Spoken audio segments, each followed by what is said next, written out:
오전 11시쯤 상을 다 차렸습니다. 어머니, 고생 많으셨어요. 이렇게까지 안 하셔도 되는데. 괜찮아. 명절인데 이 정도는 해야지. 가족이 다 모여 식탁에 앉았습니다. 성우가 먼저 동그랑땡을 집어 입에 넣었어요. 맛있게 씹더니 엄지를 들어 보였죠. 역시 어머니 솜씨예요. 맛있어요. 그 말에 안도했습니다. 그런데 지우가 동그랑땡을 하나 집어 먹더니 얼굴을 찌푸렸습니다. 그러고는 물을 벌컥벌컥 마셨어요. 왜 이렇게 짜요? 갑작스러운 말에 저는 당황했습니다. 짜니? 네, 엄청 짜요. 이거를 어떻게 먹으라는 거예요? 저도 하나 집어 먹어봤습니다. 조금 간이 센 것 같긴 한데, 그렇게까지 짠 것 같지는 않은데, 이미 다 만든 거니까 이번에는 그냥 먹어. 하지만 지우는 계속 투덜거렸습니다. 아니, 이 정도면 진짜 짠 거예요. 나이 먹어서 음식 한도 제대로 못 보는 거 아니에요? 그 말에 가슴이 철렁했습니다. 무안함과 분노가 동시에 치밀어 올랐어요. 하지만 저는 참았습니다. 명절인데 분위기를 망치고 싶지 않았거든요. 미안하다. 다음엔 더 조심할게. 하지만 지우는 멈추지 않았습니다. 이 실력으로 그동안 식당은 어떻게 운영하신 거예요? 손님들이 짜서 못 먹겠다고는 안 했어요? 그 순간 참고 있던 감정이 폭발할 것 같았습니다. 제 평생의 일을 그렇게 조롱하다니요. 식당을 운영하면서 얼마나 고생했는데, 얼마나 많은 손님들이 제 음식을 좋아해 줬는데요. 제 목소리가 낮게 깔렸습니다. 음식이 짜면 안 먹으면 되지 않아. 억지로 먹으라는 것도 아니잖아. 먹지 마. 지우가 어이없다는 표정을 지었습니다. 그러고는 한숨을 크게 쉬더니 혼잣말처럼 중얼거렸습니다. 이런 것도 제대로 못하면서 그리고는 고개를 절레절레 저었어요.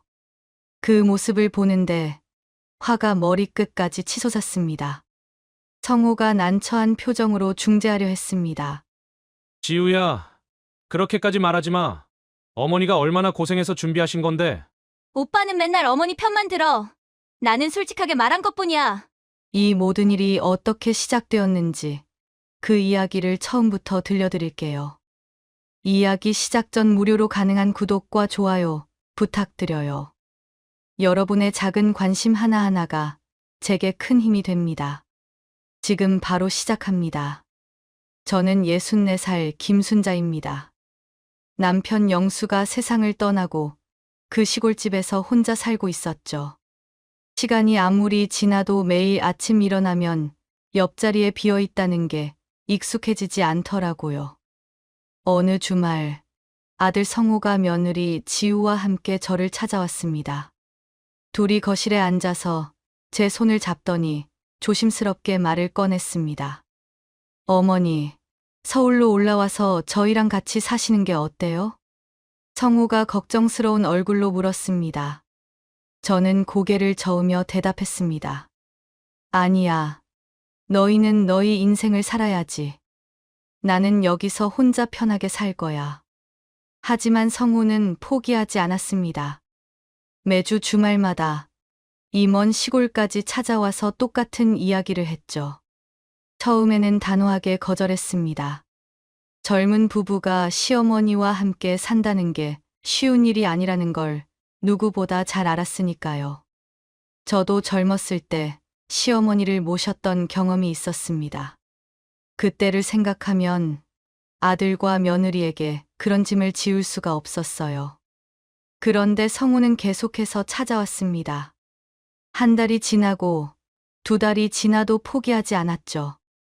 어느 날은 새벽에 출발해서 아침 일찍 도착했습니다. 제가 마당에서 고추를 따고 있는데 차 소리가 들렸어요. 돌아보니 성우가 피곤한 얼굴로 차에서 내리고 있었습니다. 어머니, 제발 제 말 좀 들어주세요. 매주 이렇게 여기까지 오는 게 힘들어서가 아니에요. 어머니가 여기 혼자 계시는 게 걱정돼서 밤에 잠도 제대로 못 자요.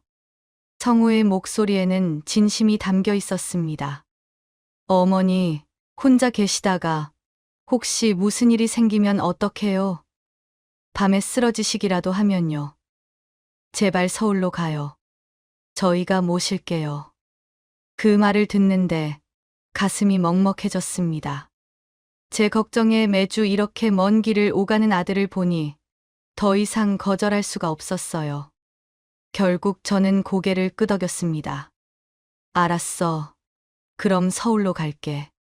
그렇게 해서 남편이 세상을 떠난 지 1년 만에 저는 평생 살던 시골집을 떠나 서울로 올라가게 됐습니다.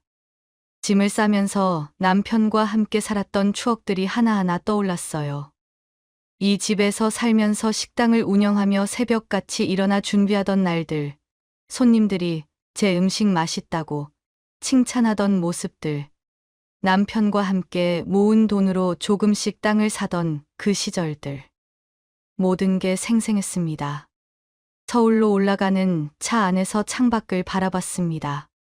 점점 멀어지는 시골 풍경을 보면서 새로운 생활에 대한 기대보다는 걱정이 앞섰어요. 하지만 아들이 원하는 일이니까요. 저는 항상 가족을 위해서라면 무엇이든 할 준비가 되어 있는 사람이었습니다. 성우의 집은 서울 외곽의 아파트였습니다. 그리 크지는 않았지만 깨끗하고 아담했어요. 며느리 지우가 문을 열어주며 환하게 웃었습니다. 어머니, 어서 오세요. 이제 저희가 잘 모실게요. 그때는 그 말이 진심이라고 믿었습니다. 정말 순진했던 거죠. 그렇게 서울에서의 새로운 생활이 시작됐습니다. 처음 몇 달은 모든 게 낯설었어요. 시골에서는 마당에 나가면 텃밭도 있고 이웃들과 인사도 나눴는데 아파트에서는 그런 게 없었습니다. 답답했죠. 하지만 아들이 퇴근해서 돌아올 때마다 반가워하는 모습을 보면 위로가 됐습니다. 저는 적응하려고 노력했습니다.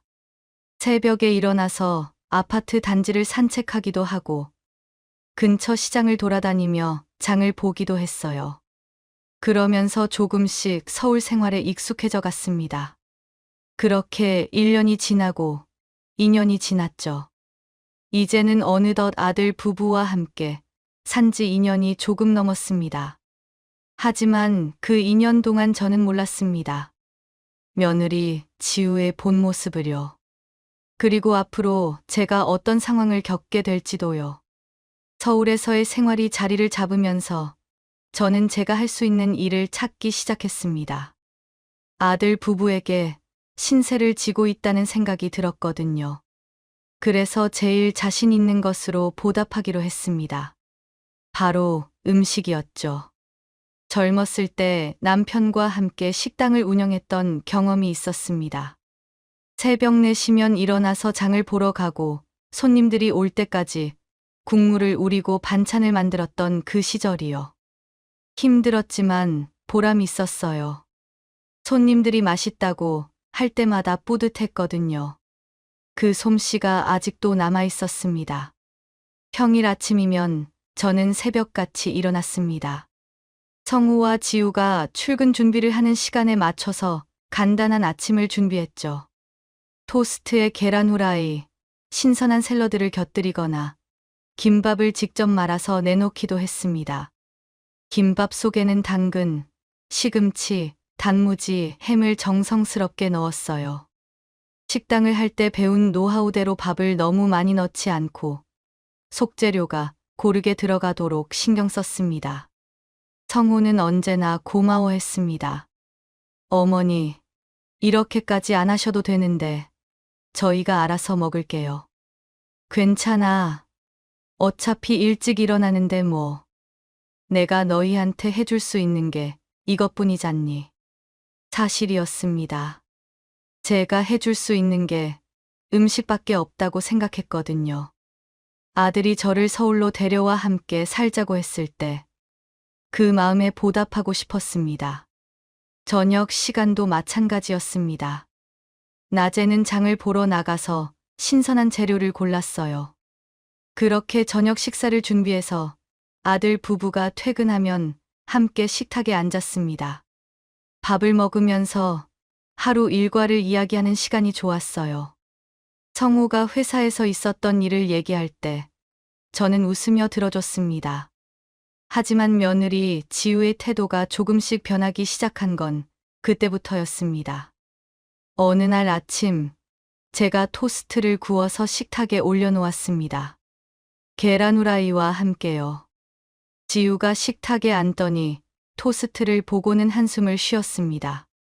오늘은 다른 걸로 해주실 수 없어요?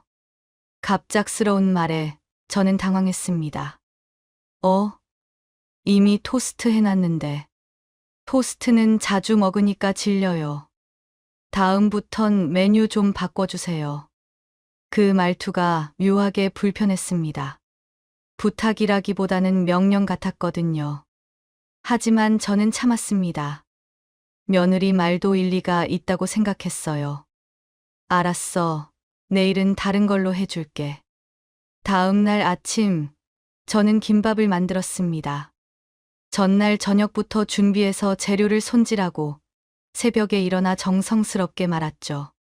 색깔도 예쁘게 나왔고 맛도 좋았습니다. 지우가 김밥을 먹고는 만족스러운 표정을 지었어요. 그런데 출근 준비를 하던 지우가 제게 다가왔습니다. 어머니, 점심 도시락도 싸주세요. 도시락. 네. 회사에서 먹을 도시락이요. 어차피 아침 만드실 거 김밥 조금 더 만들면 되잖아요. 저는 어리둥절했습니다. 아침 준비하는 것만 해도 꽤 시간이 걸렸는데 도시락까지 준비하라는 거였어요. 하지만 거절할 수가 없었습니다. 그래, 알았다. 그날부터 저는 아침과 도시락을 함께 준비했습니다. 더 일찍 일어나야 했고 준비 시간도 2배로 늘었죠. 하지만 아들 부부를 위한 일이라고 생각하며 참았습니다. 주말이 되면 상황은 더 심해졌습니다. 어느 토요일 오후 지우가 갑자기 말했습니다. 어머니, 오늘 저녁에 제 친구들 몇 명 올 거예요. 밥 좀 해주시면 안 돼요? 친구들 몇 명이나 오는데? 5명이요. 저녁 6시쯤 올 거니까 그때 맞춰서 준비해 주세요. 그리고는 방으로 들어가 버렸습니다. 저는 한숨을 쉬며 장 보러 나갔어요. 5명분의 저녁을 준비하려면 재료가 많이 필요했습니다. 시장에서 고기도 사고 채소도 샀죠. 집에 돌아와서는 쉴 틈도 없이 요리를 시작했습니다. 잡채를 만들고 불고기를 볶고 각종 나물도 무쳤습니다. 찌개도 끓이고 전도 부쳤어요. 오후 내내 주방에서 일했습니다. 다리도 아프고 허리도 아팠지만 손님들이 올 거니까 제대로 대접해야 한다는 생각뿐이었습니다. 저녁 6시 지우의 친구들이 도착했습니다. 젊은 여자들이었는데 제가 차린 음식을 보고 좋아했습니다. 와, 이거 다 직접 만드신 거예요? 대박이다. 하지만 지우는 당연하다는 듯이 말했습니다. 우리 시어머니는 요리 잘해.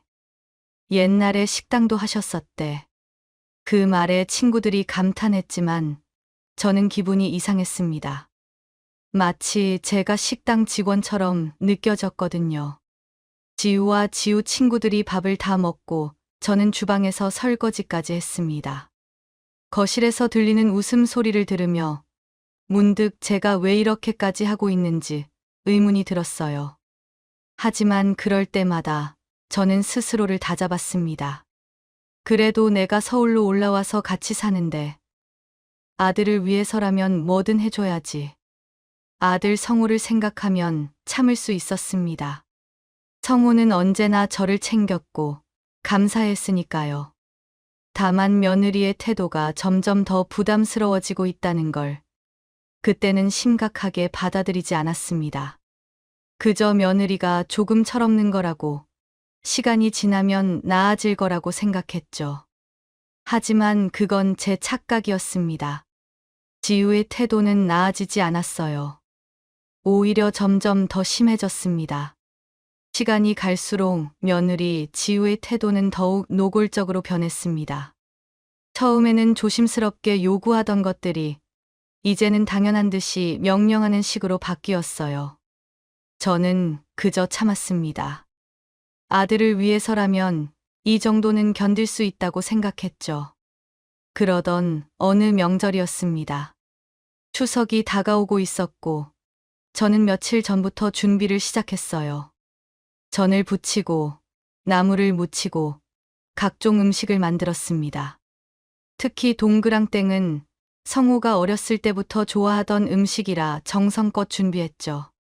명절 당일 아침, 저는 새벽부터 일어나 동그랑땡을 부치기 시작했습니다.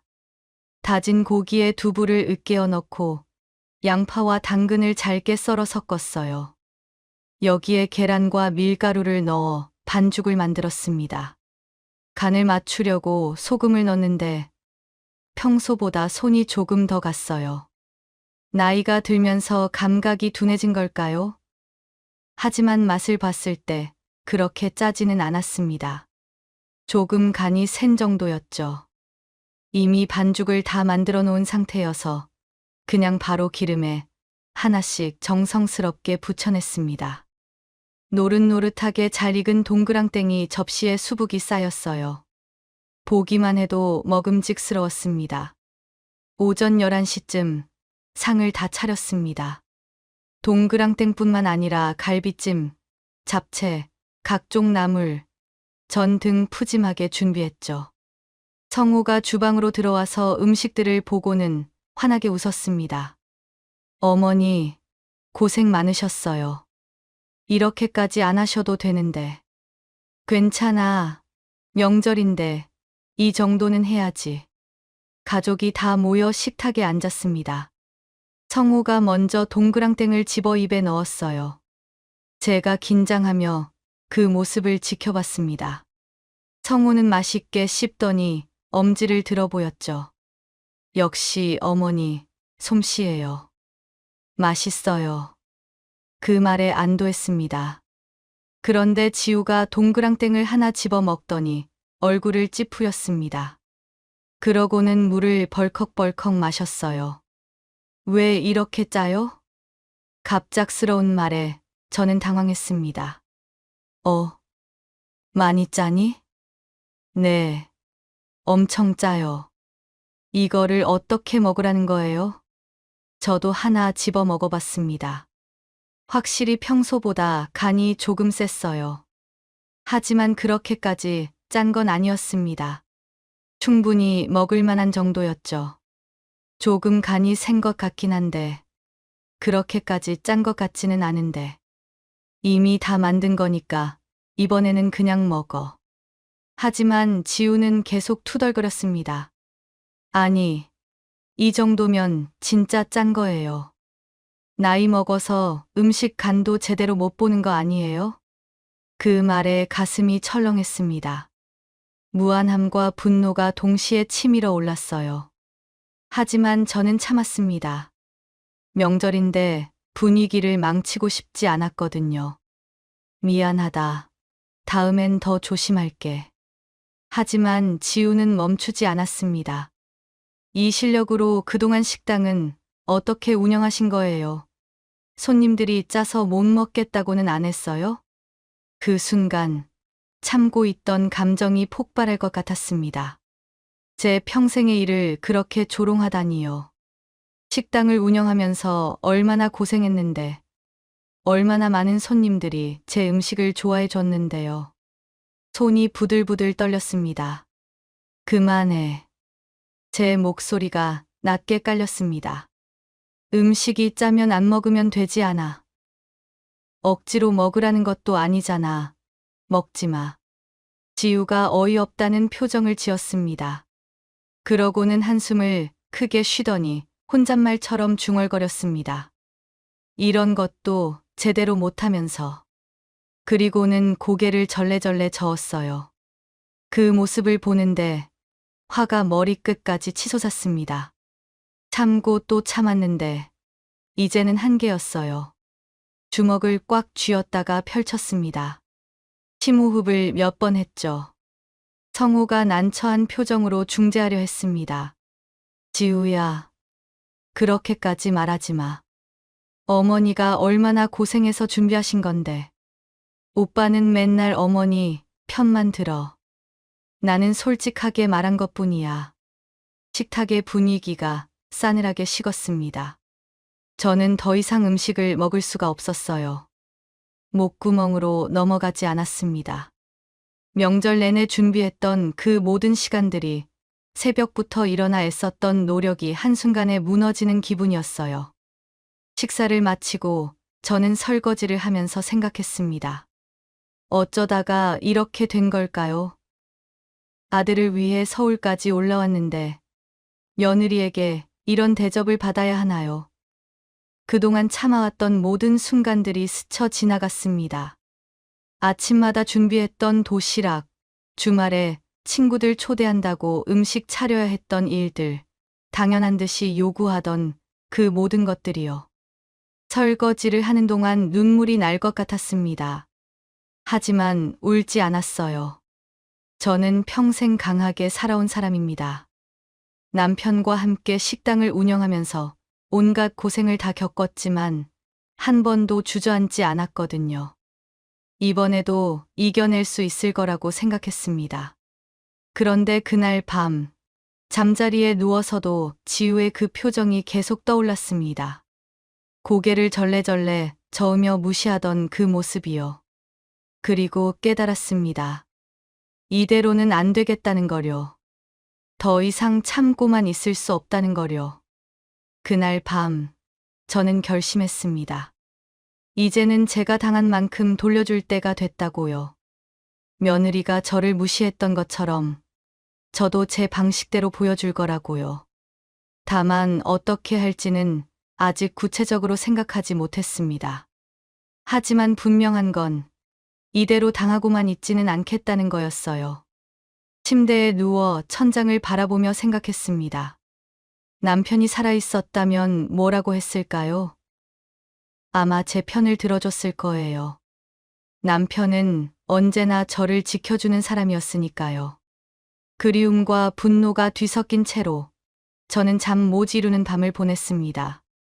명절이 지나고 며칠이 지났지만 그날의 일은 계속 제 머릿속을 떠나지 않았습니다. 지우의 그 말투, 그 표정, 고개를 절레절레 저으며 무시하던 모습이 자꾸만 떠올랐어요. 밤마다 잠을 설치고 낮에도 멍하니 앉아있는 시간이 많아졌습니다. 아들 성호는 제가 이상한 걸 눈치챘는지 걱정스러운 표정으로 물어봤습니다. 어머니, 어디 불편하세요? 요즘 안색이 안 좋으신데. 아니야, 괜찮아. 하지만 괜찮지 않았습니다. 속으로는 계속 끓어오르는 분노와 서러움이 있었어요. 더 이상 이렇게 살 수는 없었습니다. 뭔가 변화가 필요했죠. 어느 날 오후, 저는 방 안에 있는 오래된 장롱을 바라봤습니다. 그 장롱은 시골에서 가져온 거였어요. 남편과 함께 썼던 물건이라 버릴 수가 없었습니다. 장롱 속에는 오래된 옷가지들과 함께 서류 뭉치들이 들어있었죠. 문득 그 서류들이 떠올랐습니다. 남편과 함께 젊었을 때 사뒀던 땅 문서들이요. 저는 장롱 문을 열고 서류 뭉치를 꺼냈습니다. 먼지가 수북이 쌓여 있었어요. 천천히 서류들을 펼쳐봤습니다. 경기도 일대의 땅 문서들이었습니다. 남편과 저는 식당을 하면서 돈을 조금씩 모았었어요. 그런데 은행에 저축하는 대신 땅을 샀습니다. 남편이 그랬죠. 순자야, 땅은 배신하지 않아. 나중에 무조건 땅값이 오를 거야. 그때는 허허벌판이었습니다. 아무것도 없는 황량한 땅이었어요. 하지만 남편은 확신에 차서 조금씩 땅을 사 모았습니다. 저도 남편을 믿었죠. 그렇게 10년, 20년이 지났습니다. 서류를 보면서 궁금해졌습니다. 그 땅들이 지금은 어떻게 됐을까? 여전히 허벌판일까? 아니면 뭔가 변한 게 있을까? 저는 휴대폰을 꺼내서 인터넷 지도를 검색했습니다. 땅 문서에 적힌 주소를 하나씩 입력해 봤어요. 그런데 놀라운 광경이 펼쳐졌습니다. 예전에 허허벌판은 온데간데 없었어요. 그곳에는 회사 건물들이 들어서 있었고 공원도 조성돼 있었습니다. 도로도 깔끔하게 포장돼 있었죠. 완전히 개발된 지역이었습니다. 가슴이 두근거렸습니다. 땅값이 얼마나 올랐을까? 저는 서류들을 다시 한번 자세히 살펴봤습니다. 남편과 제 명의로 된 땅이 상당히 많았어요. 작은 구역부터 큰 구역까지 여러 개였습니다. 그날 밤, 저는 잠을 이룰 수가 없었습니다. 이번에는 분노 때문이 아니었어요. 기대감과 설렘 때문이었습니다. 만약 이 땅들을 판다면 그 돈으로 무엇을 할 수 있을까라는 기대감이었어요. 다음 날 아침, 저는 일찍 일어나 옷을 갈아입었습니다. 성우와 지우가 출근한 후, 저는 서류 뭉치를 가방에 넣고 집을 나섰어요. 택시를 타고 부동산으로 향했습니다. 부동산 문을 열고 들어가자 중년의 남자가 반갑게 맞아줬습니다. 어서 오세요. 무슨 일로 오셨나요? 이 땅들을 처분하고 싶습니다. 저는 서류들을 책상 위에 펼쳐놓았습니다. 중개사가 서류들을 하나씩 살펴보더니 눈이 휘둥그레졌어요. 어머니, 이게 다 어머니 소유예요? 네. 남편이랑 같이 젊을 때 산 겁니다. 이야, 대단하시네요. 이 위치들 보세요. 지금 엄청난 개발 지역이에요. 땅값이 어마어마하게 올랐을 거예요. 중개사는 컴퓨터로 현재 시세를 알아보기 시작했습니다. 키보드 치는 소리가 빠르게 들렸죠. 저는 긴장한 채로 기다렸습니다. 몇 분 후 중개사가 저를 바라봤어요. 그 표정이 심상치 않았습니다. 어머니, 이거 정말 대박이세요. 이 땅들 다 합치면 어마어마한 금액이에요. 얼마나 되는데요? 대략 계산해도 100억은 훌쩍 넘을 것 같은데요. 정확히 확인해봐야 알겠지만요. 100억, 그 숫자를 듣는 순간 어지러웠습니다. 평생 식당 하면서 그렇게 고생했는데 땅이 이렇게까지 올랐다니요. 남편의 안목이 맞았던 겁니다. 어머니, 이 땅 모두 처분하시려면 시간이 좀 걸릴 거예요. 매수자를 찾아야 하고 법적 절차도 밟아야 하니까요. 하지만 이 정도 땅이면 관심 있는 사람들이 많을 거예요. 그럼 대충 얼마나 걸리나요? 빠르면 한 달, 길면 두세 달 정도요. 제가 최선을 다해서 좋은 조건으로 팔아드릴게요. 저는 고개를 끄덕였습니다. 그리고 집으로 돌아오는 길에 생각했습니다. 이 돈으로 무엇을 할까? 그냥 시골로 돌아가서 편하게 살까? 문득 며느리 지우의 얼굴이 떠올랐습니다. 저를 무시하고 조롱하던 그 표정이요. 그리고 생각했습니다. 아들 부부가 운영하고 있는 회사가 늘 자금이 부족해서 투자자를 찾고 있다고 했던 것 같았어요. 그렇다면 제가 그 회사에 투자하면 어떨까요? 물론 제 정체를 밝히지 않고요. 그리고 지켜보는 겁니다. 며느리가 어떻게 행동하는지, 제가 생각한 대로 욕심을 부리는지 말이죠. 집에 도착해서 저는 장롱 앞에 섰습니다. 서류들을 다시 넣으면서 속으로 중얼거렸습니다. 이제 이걸 쓸 때가 됐구나. 남편이 평생 모은 재산이었습니다. 그리고 이제 그 재산이 저를 지켜줄 무기가 될 거였어요.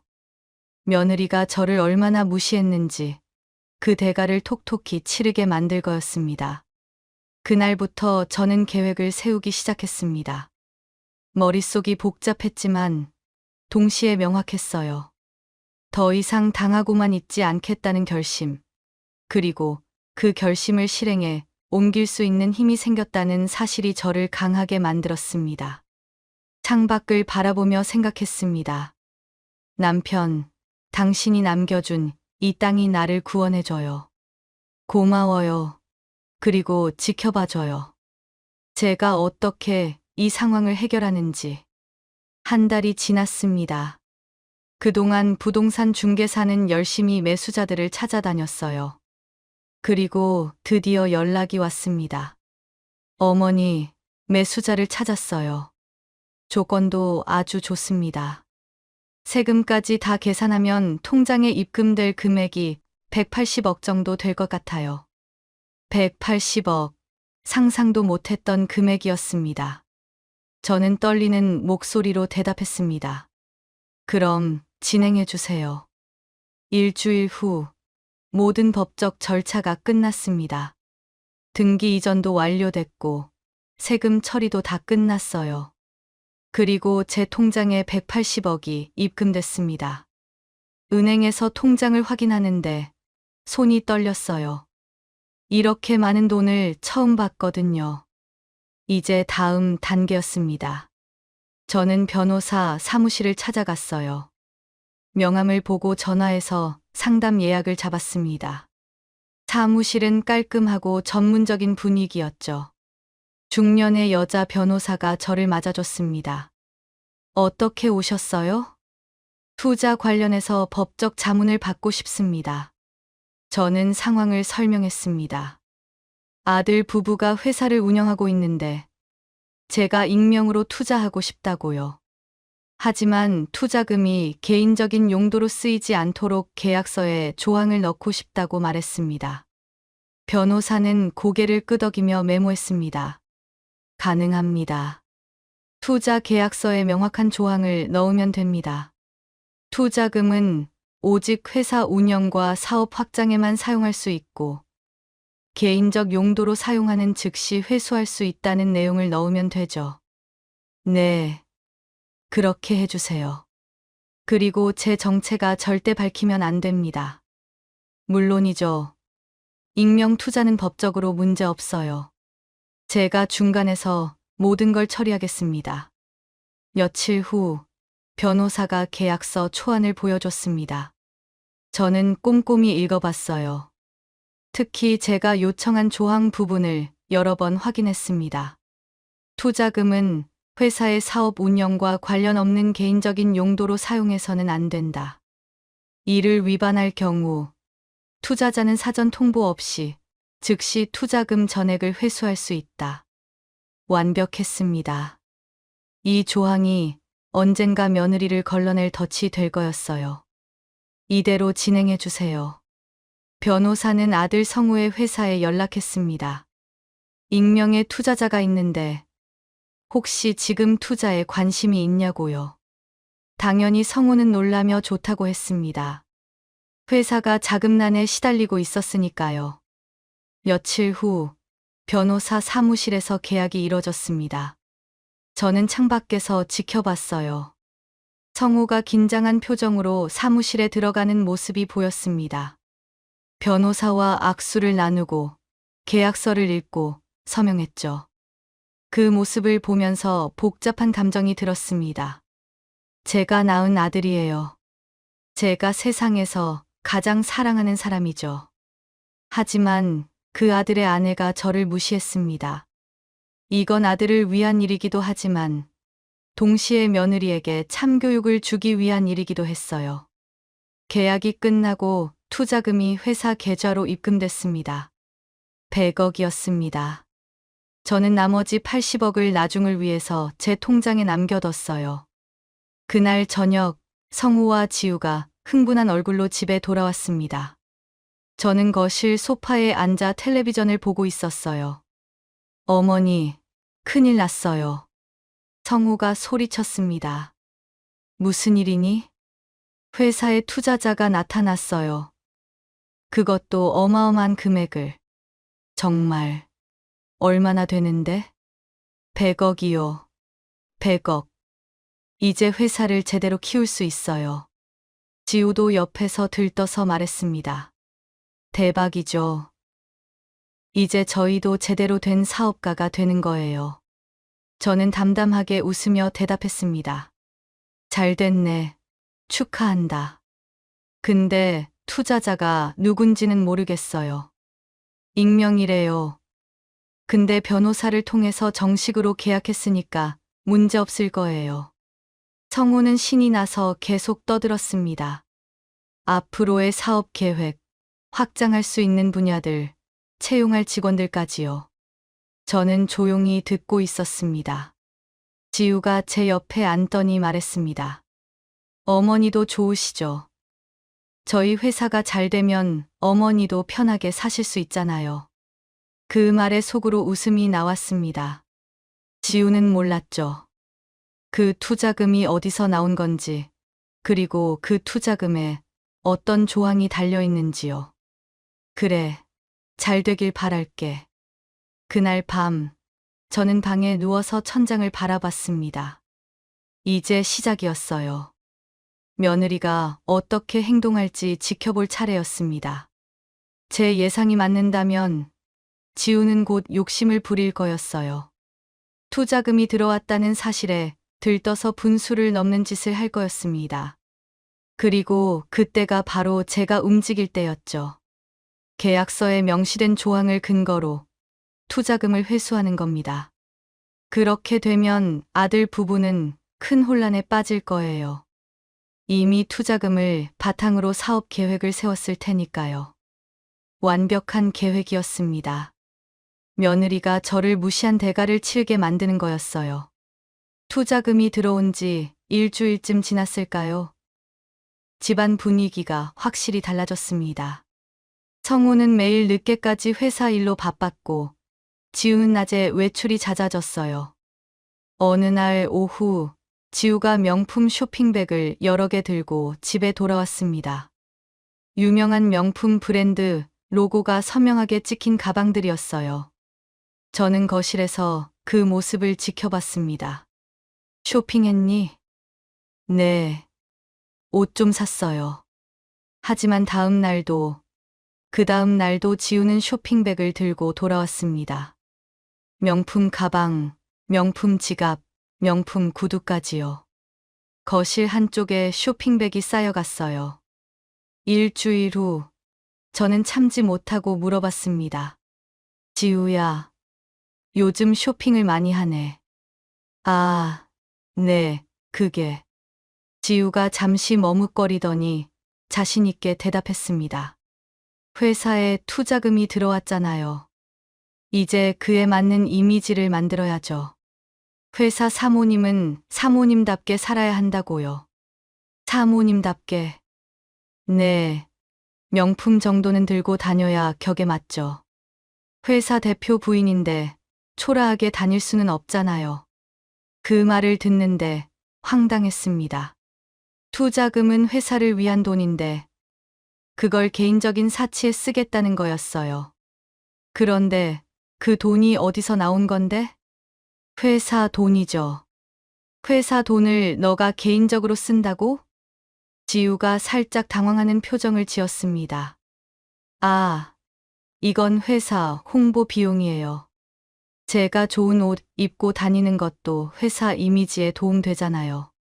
말도 안 되는 변명이었습니다. 하지만 저는 참았어요. 아직 때가 아니었으니까요.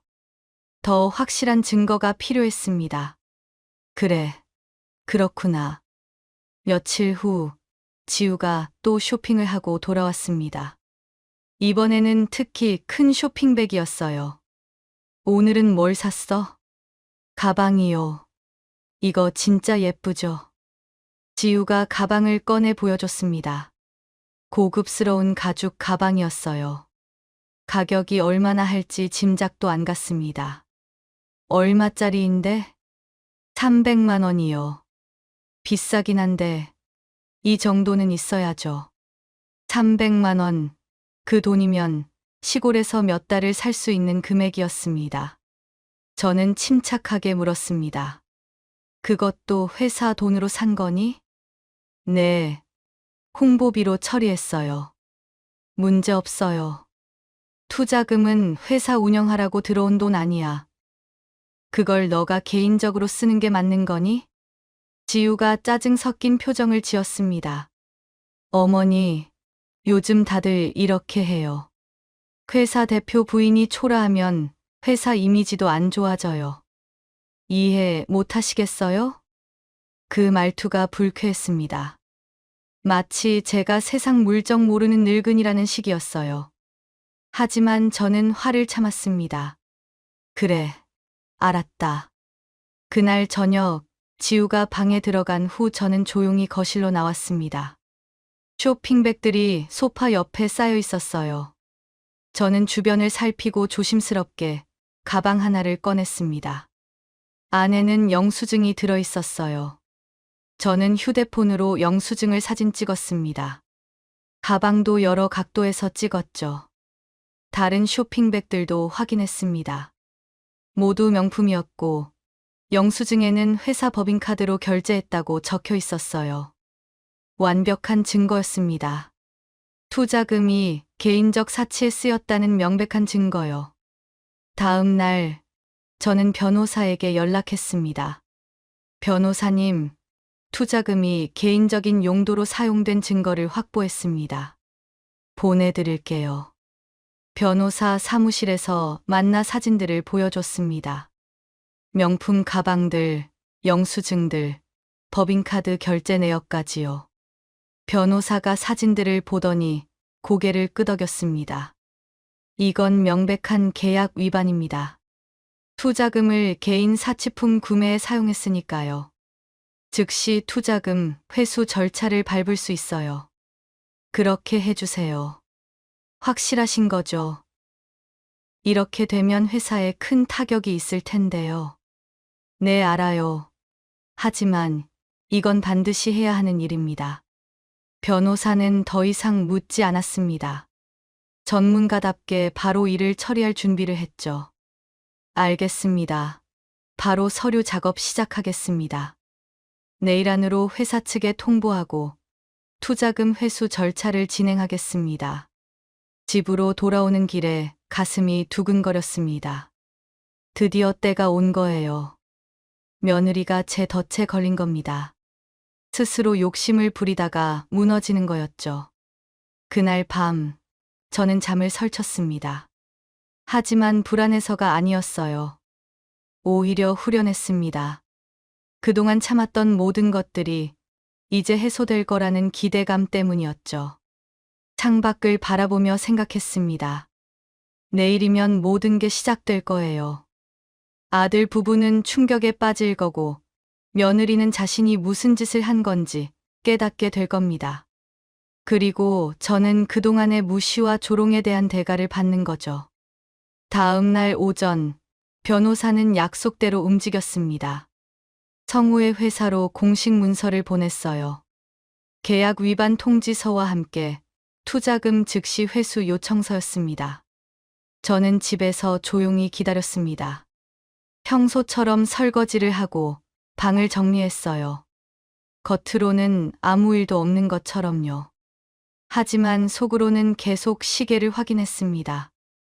오후 2시쯤 성우에게서 전화가 왔습니다. 다급한 목소리였어요. 어머니, 제가 오늘 좀 늦게 들어갈 것 같아요. 회사에 급한 일이 생겼어요. 무슨 일인데? 말씀드리기 좀 그런데 투자자가 갑자기 투자금을 회수한대요. 그래서 지금 변호사랑 통화하고 있어요. 어머, 왜 그런데? 계약 위반이래요. 투자금을 개인 용도로 사용했다고. 지우가 뭘 잘못한 것 같은데 아직 자세히는 모르겠어요. 전화를 끊고 저는 소파에 앉았습니다. 시작됐구나. 이제부터가 진짜였어요. 저녁 9시가 넘어서야 성우와 지우가 집에 돌아왔습니다. 둘 다 얼굴이 창백했어요. 성우는 넥타이를 풀며 소파에 털썩 주저앉았고 지우는 눈이 빨갛게 충혈돼 있었습니다. 무슨 일이 있었니? 저는 걱정스러운 표정을 지으며 물었습니다. 성우가 깊은 한숨을 쉬었습니다. 어머니, 저희 망했어요. 망했다니? 투자금이 전액 회수됐어요. 오늘 바로요. 100억이 한순간에 사라진 거예요. 성우의 목소리가 떨렸습니다. 지우는 옆에서 눈물을 훔쳤어요. 왜 그런 건데? 지우가 투자금으로 명품을 샀대요. 회사 법인카드로 수백만 원씩 결제했는데 그게 계약 위반이래요. 성우가 지우를 바라봤습니다. 그 눈빛에는 배신감과 분노가 섞여 있었어요. 난 몰랐어. 홍보비라고 했잖아. 지우가 변명했습니다. 홍보비. 300만 원짜리 가방이 홍보비야. 너 정신이 있는 거야, 없는 거야? 성우가 소리쳤습니다. 부부가 집에서 싸우는 모습을 보는 건 처음이었어요. 나도 회사를 위해서 한 거라고. 대표 부인이 초라하면 안 되잖아. 그게 회사를 위한 거야? 네 욕심을 채운 거지. 둘이 계속 다투는 동안 저는 조용히 앉아서 지켜보기만 했죠. 한참을 싸우던 성우가 머리를 감싸 쥐었습니다. 이걸 어떡해요. 투자금 받고 벌써 발주 넣은 게 한두 개가 아닌데. 장비도 주문했고 직원도 새로 뽑았어요. 사무실도 확장하기로 계약했고. 그게 다 얼마나 되는데? 제가 물었습니다. 최소 50억은 될 거예요. 투자금이 있다고 믿고 다 진행한 건데 이제 어떻게 감당해요? 저희 회사 자금으로는 절대 해결 안 돼요. 성우가 고개를 떨어뜨렸습니다. 절망에 빠진 표정이었어요. 투자자한테 사정해 볼 수는 없는 거야? 변호사가 단호했어요. 계약 위반이 명백하니까 법적으로 문제 없다고요. 이미 투자금은 회수됐고 우리가 할 수 있는 게 없대요. 지우가 흐느끼기 시작했습니다. 내가 잘못했어. 내가 잘못했다고. 하지만 성우는 지우를 쳐다보지도 않았습니다. 둘 사이의 분위기가 최악이었어요. 밤 11시가 넘어서야 둘은 각자 방으로 들어갔습니다. 성우는 서재로, 지우는 안방으로요. 따로 자는 모양이었습니다. 저는 제 방으로 돌아와 문을 닫았습니다. 그리고 조용히 웃었어요. 계획대로였습니다. 며느리의 욕심이 결국 파멸을 불러온 거였죠. 다음 날 아침, 성우는 출근도 하지 않고 집에서 전화만 붙들고 있었습니다. 거래처들에게 사정하는 목소리가 들렸어요. 죄송합니다. 회사 상황이 좀 어려워져서 발주 취소할 수 있을까요? 네, 위약금은 물겠습니다. 지우는 방에서 나오지도 않았습니다. 저는 평소처럼 아침을 준비했지만 아무도 먹지 않았어요. 며칠이 지났습니다. 상황은 점점 더 나빠졌어요. 회사는 거의 파산 직전까지 갔습니다. 투자금을 믿고 벌여놓은 일들을 수습하느라 오히려 빚만 늘어났죠. 일주일쯤 지났을까요? 어느 날 저녁 성우와 지우가 제 방문을 두드렸습니다. 둘 다 초췌한 얼굴이었어요. 어머니, 잠깐 얘기 좀 할 수 있을까요? 그래, 들어와. 둘이 방 안으로 들어와 제 앞에 섰습니다. 성우가 입을 열었어요. 어머니, 사실은 투자자가 누군지 알아냈어요. 그래, 누군데? 어머니예요. 제 심장이 쿵 내려앉았습니다. 예상보다 빨리 알아낸 거였어요. 하지만 저는 태연한 척했습니다. 그게 뭔 소리야? 변호사를 통해 알아냈어요. 어머니 명의로 된 땅들이 팔렸고 그 돈으로 투자하신 거잖아요. 성우의 목소리가 떨렸습니다. 어머니, 어떻게 이러실 수가 있어요? 저는 어머니 아들이에요. 그런데 왜 이렇게 하신 거예요? 앉아라. 다 설명해 줄게. 저는 침대 끝에 앉으며 말했습니다. 둘도 따라 앉았어요. 너가 내 아들인 건 맞아. 하지만 너희 둘이 나한테 어떻게 했는지 기억하니? 어머니, 지우야, 너가 나한테 한 짓들을 다 말해볼까? 명절날 내가 만든 음식 짜다고 조롱했지. 나이 먹어서 음식 간도 못 본다고 했잖아. 식당은 어떻게 운영했냐고 비웃었어. 지우가 고개를 숙였습니다. 아침마다 도시락 싸달라고 했지. 주말에 친구들 데려와서 음식 준비하라고 했고. 대체 나를 뭐로 본 거야? 가정부, 식당 직원. 죄송해요, 어머니. 죄송하긴 전혀 그런 마음 없잖아. 나를 당연하게 무시하고 깔보는 거 다 느꼈어. 성우가 변명했습니다. 어머니, 그래도 이렇게까지 하실 필요는 없었잖아요. 저희가 잘못했으면 말씀하시지. 말한다고 달라졌을 것 같아. 지우는 계속 그랬을 거야. 오히려 더 심해졌겠지. 저는 일어나서 둘을 내려다봤습니다. 투자금 회수된 건 내가 한 게 맞아. 하지만 계약 위반을 한 건 지우야. 내가 억지로 명품 사라고 했니? 지우가 욕심 부려서 한 거잖아. 그건 그렇지만 나는 계약서에 명시된 대로 했을 뿐이야. 법적으로 아무 문제 없어. 변호사도 그렇게 말했을 거 아니야. 둘은 아무 말도 못했습니다. 제 말이 맞았으니까요. 그동안 내가 가지고 있어던 땅이 얼마나 되는지 알아? 180억이야. 남편이랑 평생 고생하면서 사놓은 거야. 그 돈이 있는 줄도 몰랐지? 성우가 놀란 표정을 지었습니다. 180억이요? 그래. 나는 가난한 늙은이가 아니야. 너희보다 훨씬 많은 돈을 가진 사람이라고. 그런데 나를 그렇게 무시해. 그래서 그 대가를 치른 거야. 저는 방문을 열었습니다. 이제 내 방에서 나가줘. 너희한테 더 이상 할 말이 없어. 어머니, 제발. 나가. 둘이 방에서 나갔습니다. 문을 닫고 저는 깊은 숨을 쉬었어요. 가슴이 두근거렸지만 후회는 없었습니다. 이건 제가 해야 할 일이었어요. 그날 밤, 저는 짐을 싸기 시작했습니다. 조용히, 천천히요. 이제 이 집을 떠날 때가 됐다고 생각했습니다. 다음 날 아침 일찍 성우가 출근 준비를 하는 소리가 들렸어요. 저는 거실로 나갔습니다. 캐리어를 끌고요.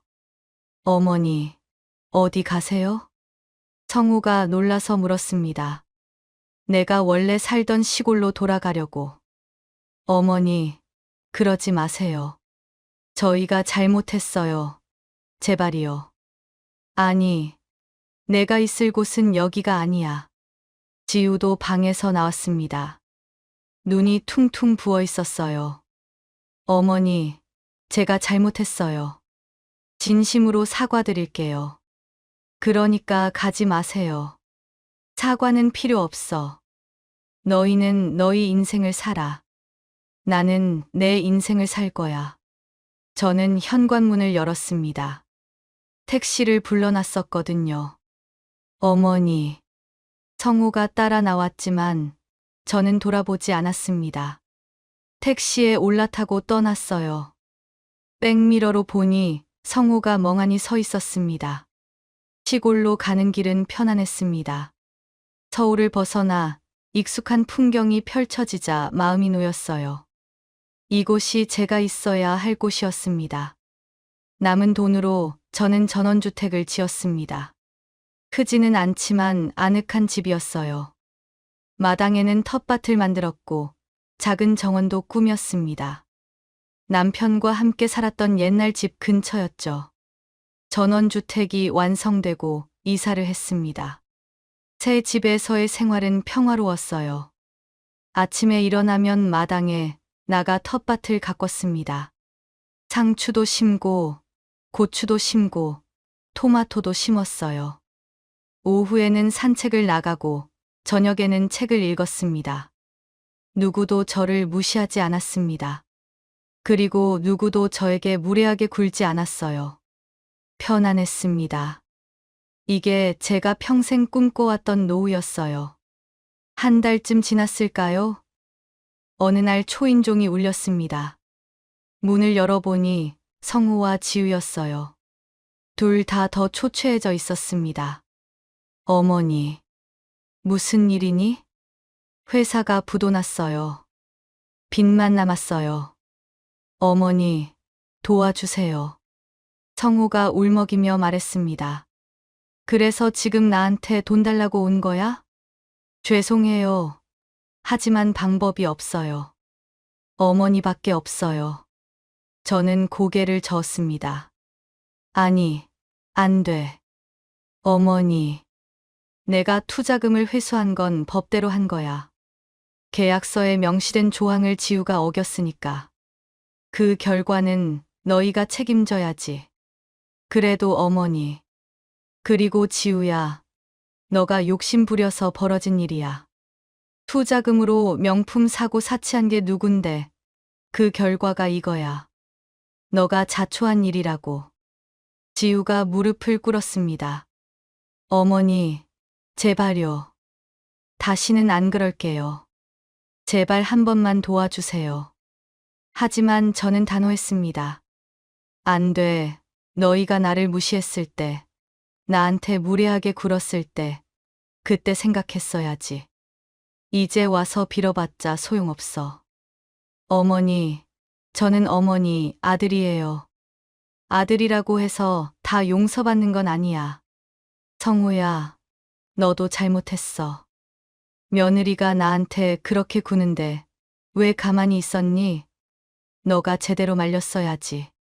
성우가 아무 말도 못했습니다. 이제 그만 돌아가. 너희가 벌인 일은 너희가 감당해. 어머니. 저는 문을 닫았습니다. 밖에서 한동안 울며 빌었지만 저는 문을 열어주지 않았어요. 결국 둘은 돌아갔습니다.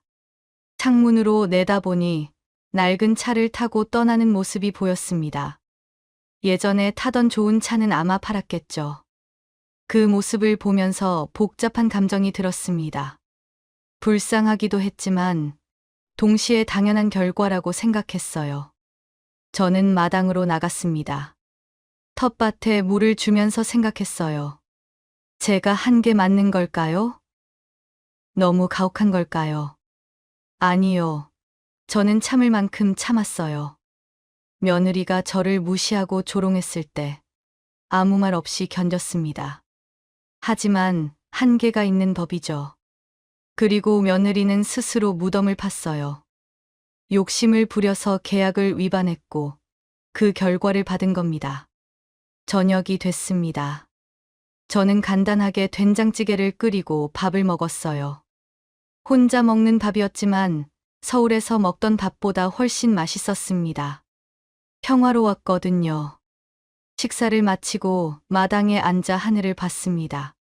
별이 총총히 박혀 있었어요. 남편에게 말을 걸었습니다. 여보, 당신이 남겨준 땅 덕분에 내가 이렇게 편하게 살 수 있게 됐어. 고마워. 그리고 보고 싶다. 바람이 불어왔습니다. 마치 남편이 대답하는 것처럼요. 저는 혼자이지만 외롭지 않아요. 오히려 자유로웠습니다. 누구에게 눈치 보지 않아도 되고 무시당하지도 않았죠. 시간이 흘렀습니다. 계절이 바뀌고 텃밭에 작물들이 자라고 열매를 맺었어요. 저는 매일 마당에 나가 식물들을 돌봤습니다. 그게 제 일과였죠. 가끔 성우에게서 문자가 왔습니다. 안부를 묻는 짧은 문자였어요. 저는 대답하지 않았습니다. 아직은 때가 아니라고 생각했거든요. 어느 날 저녁 텔레비전을 보다가 문득 생각했습니다. 제가 한 일이 복수였을까요? 아니면 교육이었을까요? 둘 다였습니다. 복수이기도 하고 교육이기도 했어요. 며느리에게는 욕심의 대가를 보여준 것이고 아들에게는 부모를 제대로 챙기지 못한 것에 대한 교훈을 준 겁니다. 그리고 저 자신에게는 자존감을 되찾아준 거였어요. 무시당하지 않는 사람, 당당한 사람으로 돌아간 겁니다. 마당에 나가 별을 봤습니다. 밤하늘은 아름다웠어요. 그리고 생각했습니다. 내가 참았던 만큼 나를 무시하면 그 대가를 치르게 된다는 걸 보여줬습니다. 이제 저는 편안한 노후를 즐길 자격이 있어요. 아무도 저를 함부로 대하지 못하는 곳에서요. 바람이 불어왔습니다. 시원한 바람이었어요. 저는 눈을 감고 그 바람을 느꼈습니다. 평화로웠습니다. 이곳이 제가 있어야 할 곳이었습니다. 이게 제가 살아야 할 방식이었어요. 당당하게 자존감을 지키며 누구에게도 무시당하지 않는 삶 말이죠. 그리고 저는 알았습니다. 이게 진짜 행복이라는 거요. 지금까지 이야기 들어주셔서 감사합니다. 구독과 좋아요 부탁드려요. 여러분의 작은 관심 하나하나가 제게 큰 힘이 됩니다.